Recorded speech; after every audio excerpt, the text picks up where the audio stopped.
सभी विद्यार्थियों का government.vlogs यूट्यूब चैनल पर हार्दिक अभिनंदन। हम क्लास 11th में चैप्टर नंबर 2 में विमीय विश्लेषण के अनुप्रयोग पढ़ रहे हैं। आज अध्ययन करेंगे हम विमीय विश्लेषण के अनुप्रयोग नंबर 2 के बारे में। विभिन्न भौतिक राशियों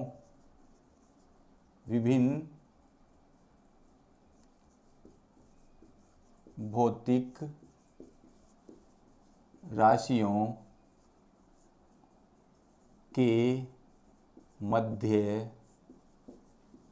संबंध विभिन्न भौतिक राशियों के मध्य संबंध ज्ञात करना।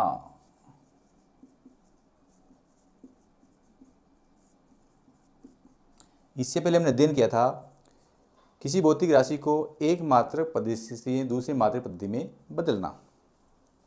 आप अध्ययन करेंगे विभिन्न भौतिक राशियों के बीच संबंध ज्ञात करना। विमीय समांगता के नियम से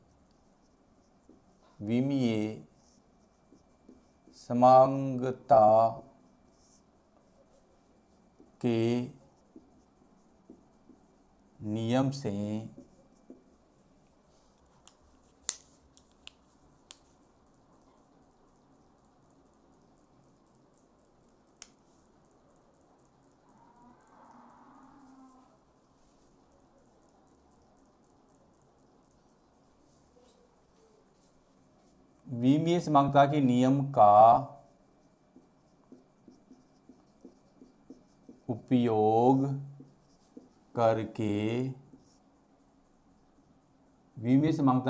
उपयोग करके भौतिक राशियों के मध्य संबंध ज्ञात किए जा सकते हैं।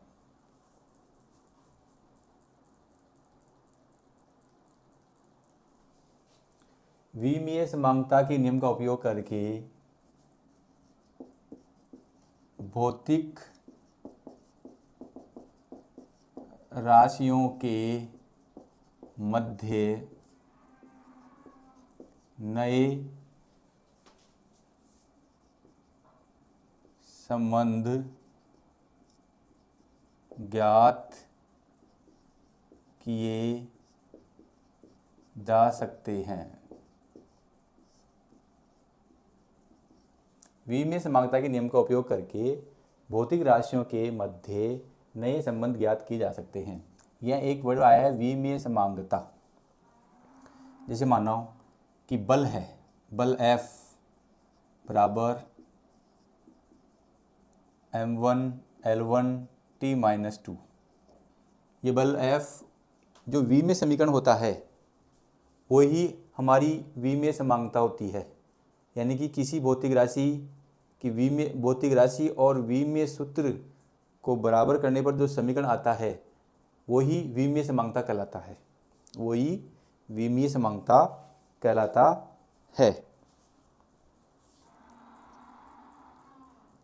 देखो ये बात उदाहरण समझ में आएगी। मैं एक उदाहरण लेता हूं।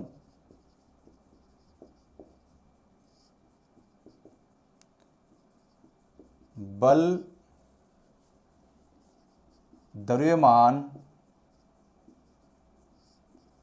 और त्वरण पर निर्भर करता है।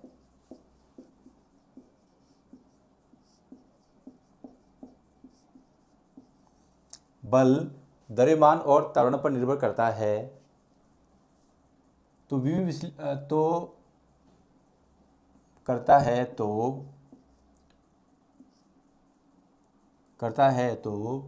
भौतिक राशि के मध्य संबंध ज्ञात कीजिए।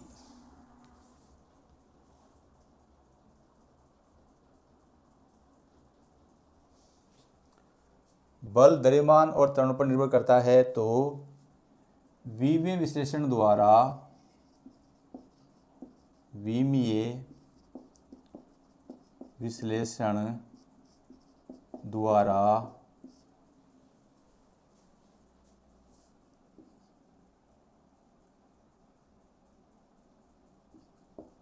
संबंध स्थापित कीजिए।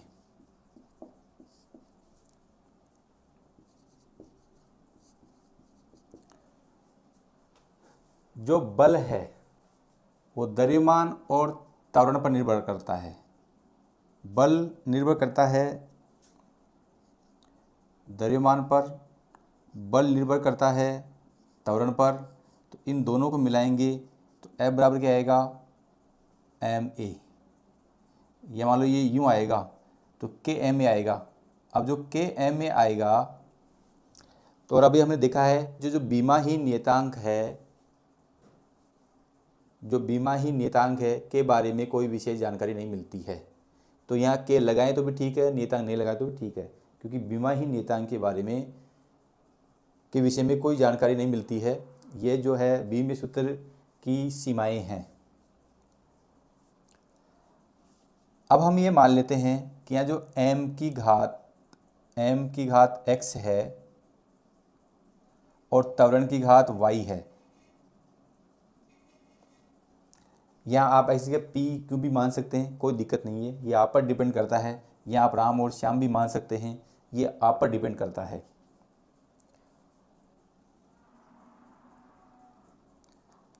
तो बल की विमा m1L1T-2 ये बल की विमा होती है। द्रव्यमान की विमा m1 होती है, इसकी पावर x रह जाएगी।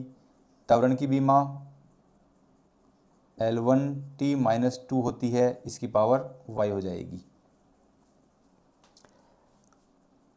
हमने क्या किया, v में समांगता नियम लगा दिया इसमें।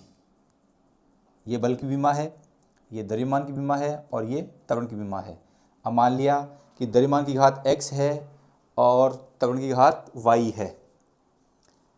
अब हम क्या करते हैं, घातांक नियम से a की घात m की घात n है तो a की घात m इंटू n होती है। तो यहाँ पर क्या जाएगा, m की घात 1 इंटू m, तो 1 इंटू m 1 इंटू x क्या हो जाएगा, x हो जाएगा।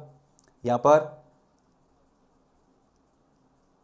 L1 की घात y, देखो एक नियम होता है a b की घात n, a की घात भी n और b की घात भी n। a b की घात n तो a की घात भी n और b की घात भी n। तो सेम स्थिति यहाँ पर भी यही है, L1 की घात भी y आएगा और t-2 की घात भी y आएगा। तो L1 की पावर y और t-2 की पावर y। तो ये आपको हो जाएगा m की घात x, l की घात y और t की घात -2y। और इधर आ जाएगा m1 L1 t-2।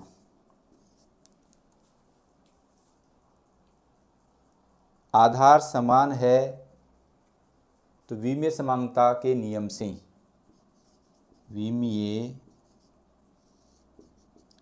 समांगता के नियम से, देखो यहाँ आधार m है, यहाँ पर भी आधार m है और बीच में बराबर का चिन्ह है। बीच में बराबर का चिन्ह हो और दोनों तरफ आधार समान है तो घातें बराबर होंगी। बीच में बराबर का चिन्ह है और घातें बराबर हैं तो आधार बराबर होंगे। मैं पुनः रिपीट करता हूँ कि बीच में यदि बराबर का चिन्ह है तो आधार समान है तो घातें बराबर होंगी। आधार समान है तो घातें बराबर होंगी। यदि बीच में बराबर का चिन्ह है और घातें बराबर हैं तो आधार बराबर होंगे। तो यहाँ पर आधार m है, यहाँ पर भी आधार m है, तो घातें क्या हो जाएगी, x बराबर 1। यहाँ पर भी आधार l है, यहाँ पर भी आधार l है, तो घातें क्या हो जाएगी, बराबर y बराबर 1। और इसी प्रकार यहाँ पर घात, यहाँ आधार t है, यहाँ भी आधार t है, -2y बराबर -2, तो y बराबर -2 बटावा -2, तो y बराबर 1। अब ये x और y का मान समीकरण 1 में रखने पर x और y का मान, देखो ये मैंने आपको समझाने के लिए बताया था, x बराबर 1 वह है, y बराबर 1 समीकरण 1 में रखने पर तो एफ बराबर क्या जाएगा, एम की पावर 1 ए की पावर 1, तो एफ बराबर क्या जाएगा, एम ए। तो ये क्या आ गया, भौतिक राशि के मध्य संबंध आ गया। तो बल द्रव्यमान जो त्वरण के बराबर होता है, ये हम जानते हैं। अब आप इसका स्क्रीनशॉट ले सकते हैं।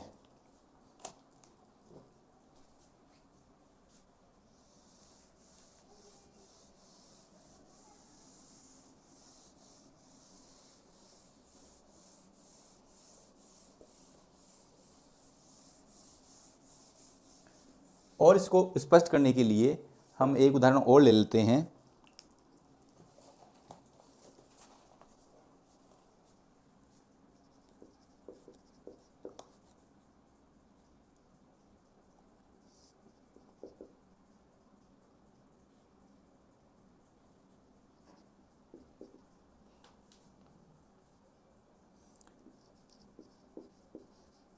पृथ्वी के चारों ओर परिक्रमा करने वाले उपग्रह का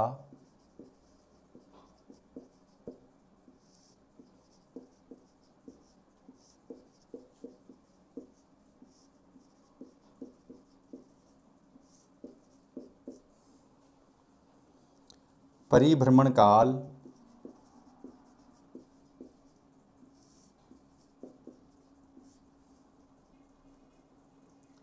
टी, गुरुत्वाकर्षण के सार्वत्रिक नियतांक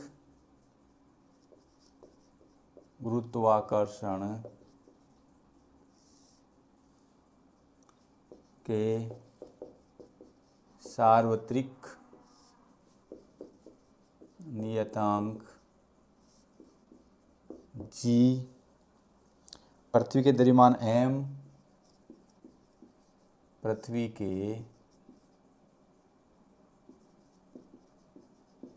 द्रव्यमान एम तथा वृत्ताकार कक्षा की त्रिज्या आर पर निर्भर करता है, तथा वृत्ताकार कक्षा की त्रिज्या आर पर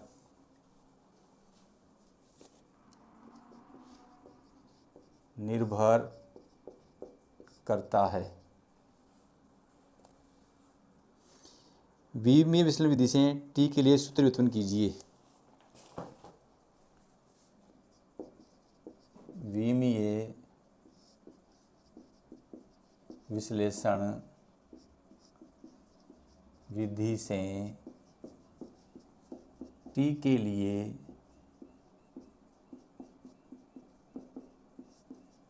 सूत्र व्युत्पन्न कीजिए।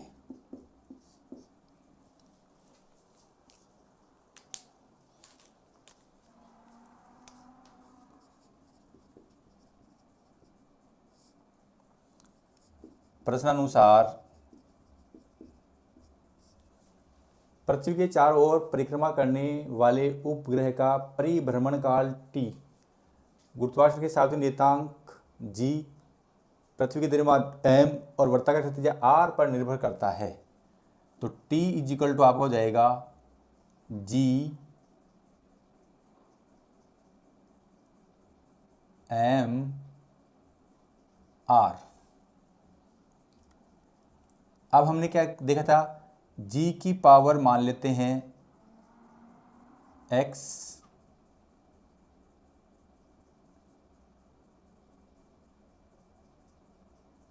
जी एम आर,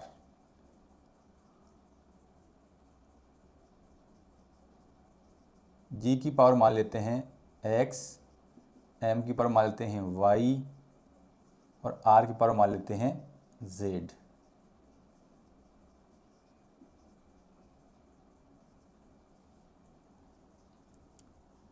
टी क्या है, परिभ्रमण काल। तो टी की विमा,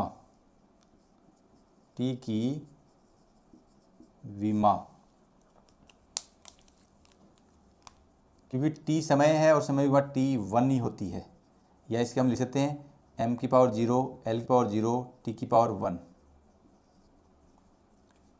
g क्या है? गुरुत्वाकर्षण का सार्वत्रिक नियतांक। और इसकी बीमा निकालना मैंने आपको बताया था कि हम जानते हैं कि जो गुरुत्वाकर्षण बल होता है वो G=m1m2/r² होता है। यदि मैं यहाँ G से मान निकालूं तो आ जाएगा F r²/m1m2। तो G की बीमा F की बीमा हो जाएगी आपकी m1l1t-2 और ये l² हो जाएगी और ये m और ये भी m, क्योंकि द्रव्यमान है। देखो m और m स्क्वायर हो जाएगा ये,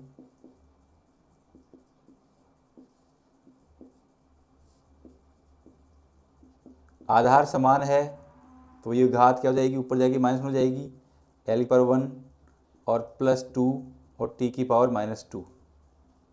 तो ये क्या जाएगी m की पावर -1, l की पावर 3 और t की पावर -2। यह हो गई g की विमा। द्रव्यमान की विमा वही 1 होती है और त्रिज्या एक प्रकार की लंबाई होती है तो इसकी विमा क्या होगी, l होगी। तो t की विमा क्या हो गई, समीकरण 1 से m0 l0 t1 बराबर g की बीमा क्या है, m की पावर -1, l की पावर 3, t की पावर -2। m की पावर -1, l की पावर 3, t की पावर -2 की पावर x। और द्रव्यमान की बीमा द्रव्यमान m ही होता है, r की बीमा त्रिज्या है और वो लंबाई के रूप में होती है, m की पावर 1, m की पावर 1 z। तो m0 l0 t की पावर 1, m की पावर -1 और अब देखो यहाँ पर m की पावर -1 x होगी, l की पावर 3x होगी, t की पावर -2x होगी।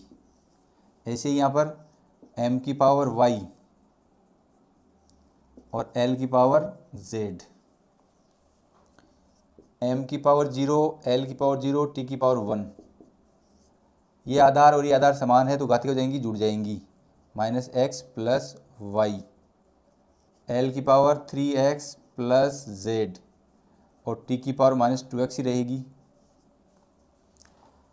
अब यहाँ पर देखो दोनों पक्षों की तुलना करने पर दोनों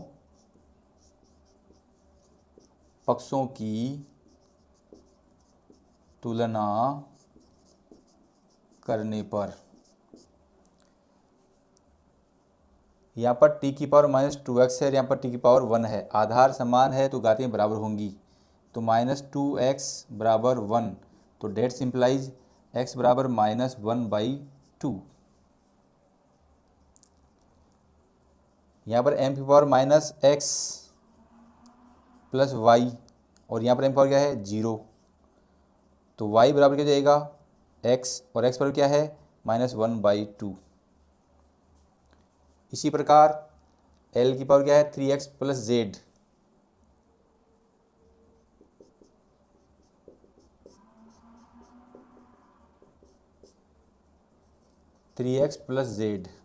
l की घात ये है, यहाँ पर l की घात 0, तो इसी घात लेफ्ट हैंड साइड l की घात के बराबर होगी। तो z बराबर क्या जाएगा, -3x और x बराबर क्या है, -1/2। तो माइनस को माइनस में तो +3/2। x, y और z के मान समीकरण 1 में रखने पर आप इसका स्क्रीनशॉट ले सकते हैं।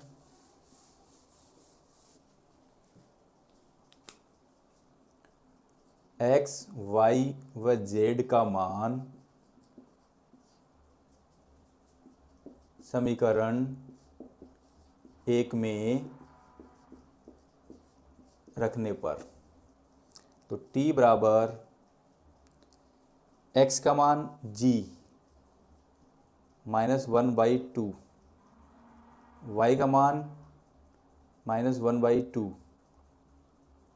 और z का मान 3/2। अब आप ये देख रहे होंगे, इसको मैं लिख देता हूँ r 1/2 और g की पावर 1/2 और m की पावर 1/2। इन सब चीज़ों में लिखता हूँ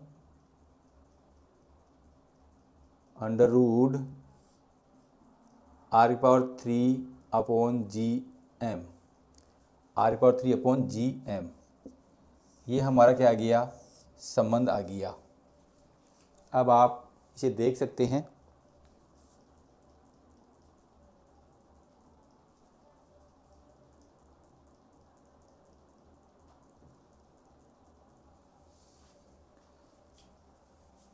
जब भी हमें विभिन्न भौतिक राशियों के मध्य संबंध ज्ञात करना हो तो दी गई भौतिक राशि का विमेय सूत्र लिखते हैं और वो जिस पर निर्भर करती है उनकी घातें x, y, z और यदि 3 से ज़्यादा हैं तो n, p इसका मान लेते हैं और फिर घातांक नियम से उनको हल कर लेते हैं। जैसे a, b, c की घात n है तो a की घात भी n, b की घात भी n, c की घात भी n। जब घात के ऊपर घात होती है तो गुणा हो जाती है, तो m की घात -1 x गुणा तो -x, 3 से x गुणा 3x और -2 x गुणा तो 2 की पावर -2x। इसी प्रकार ये वाली और ये वाली आधार समान होते हैं तो घातें जुड़ जाती हैं। अब जब बराबर का चिन्ह है तो हम आधार समान है तो घातें बराबर होगी, इससे हमने x और y z का मान निकाल लिया और वो समीकरण 1 में रख के हमने भौतिक राशि के मध्य संबंध निकाल लिया। आप मेरी वीडियो को लाइक, कमेंट्स और सब्सक्राइब करना नहीं भूलें। Thank you watching for my video.